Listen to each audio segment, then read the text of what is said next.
Chapter 4. Plan B. Eden had a suspiciously long nap during the 30-minute drive from Willow Hills to her apartment in Forest Creek, an artsy neighborhood in the east of Rock Castle, jerking awake when the car skidded as they hit a pothole on the road. She yawned and stretched as she looked outside her window, feeling oddly embarrassed for passing out on her Uber driver. The last thing she remembered was him asking her if the air conditioning in the car was okay. She couldn't decide if she was brave or just plain stupid for falling asleep in the back of a stranger's car, especially when she was dressed in nothing but a man's shirt and her coat. She shifted in her seat and crossed her legs demurely, praying she hadn't inadvertently opened them while she slept. Going commando wasn't as liberating as she thought it would be. She felt vulnerable and, well, naked. Now that she had time to put some distance between her and last night's terrible decisions, she had to figure out the mystery surrounding her missing underwear. It wasn't in her trench, as she expected, and it was most definitely not in Liam's room when she left. Did he hide it from her on purpose? Was he a weirdo who stole women's underwear and kept them as memorabilia to eternalize all his conquests? The longer she thought about it, the more convinced Eden was that the massive walk-in closet she noticed to the left of Liam's room, next to the frosted glass door she assumed led to his ensuite, was filled with thousands of women's panties, in all shapes, colors, and sizes. Just how many had he collected over the years? And of all the perverts at Crush who had possessed her, to choose him. Gosh! She moaned in her hands, her brown hair cascading in waves around her face. Jude asked, You okay? His eyes boring holes into her through the rearview mirror. Eden shook her head. She wasn't okay. She would never be after last night. We're almost there.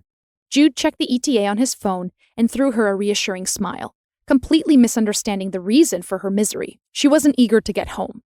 Not with the Spanish Inquisition awaiting her. It was unavoidable, judging from the way the group chat was blowing up, but she would delay it as long as she could. Drop me off at the corner over there, please, she told the driver, pointing at a busy intersection up ahead. He turned in his seat, his face laced with concern. You sure?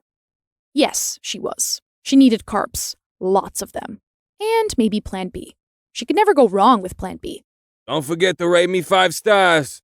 Jude called after her as she slipped out of the Toyota Quest. Did he deserve 5 stars, though? Eden wondered as she crossed the road and made her way to the bakery on the corner of 5th Street and Main Avenue.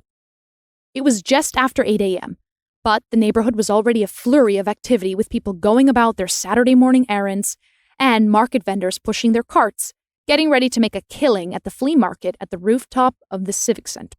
As the Arts District, this side of Rock Castle was not in short supply of galleries, trendy coffee shops, and rooftop gardens. Anything your artsy indie heart desired, from poetry recitals to exhibitions and private culinary experiences, you'd find it all here. Eden shuffled forward in the queue, already anticipating the way the chocolate croissants would melt in her mouth. She couldn't remember who'd suggested it, but since they all had a passion for the arts and various honors degrees to back it up, moving to Forest Creek made sense at the time. They all had dreams of making it big in their respective careers. But 3 years on, they were still waiting to catch their big breaks. She still hadn't struck gold as a children's book illustrator. Lydia's acting dreams hadn't soared yet, but her vlogs had thrust her in the limelight. So that was something. The only columns Sienna ever wrote were for Forest Creek Times, a glorified newsletter disguised as a free community newspaper. As a pastry chef, Cassandra was still trying to come up with a dessert recipe that will turn the culinary world on its head. But despite the slight delay in all their dreams, they were all happy here. Leaving her parents' overpriced penthouse at the heart of Rock Castle and moving in with her friends was the best decision Eden had ever made. If she still lived under their roof, she'd have to face more than a Spanish Inquisition. Her parents were still getting over their bitter disappointment over her failed engagement. One night stand would send them to their early graves. At last, she made it to the counter, but sighed with disappointment when she saw everything, except bran muffins, was sold out. She didn't want bran muffins, but she was depressed. And it's a rule to gorge yourself till you pass out when you're depressed. She bought 12 and ate 2 as she walked 3 blocks in the opposite direction, away from her flat, to the obscure pharmacy on Diagonal Alley. The girl behind the counter was nice. She didn't ask too many questions and didn't give her a judgy look as she discreetly handed her an inconspicuous-looking box. Even though they were alone, Drew, that's what the name tag on her coat said, gave her instructions on how to take the pill in hushed tones as if the aging, peeling walls had ears. You have to take it as a single dose within 24 hours for best results, she said earnestly, her moss-green eyes wide with panic for her.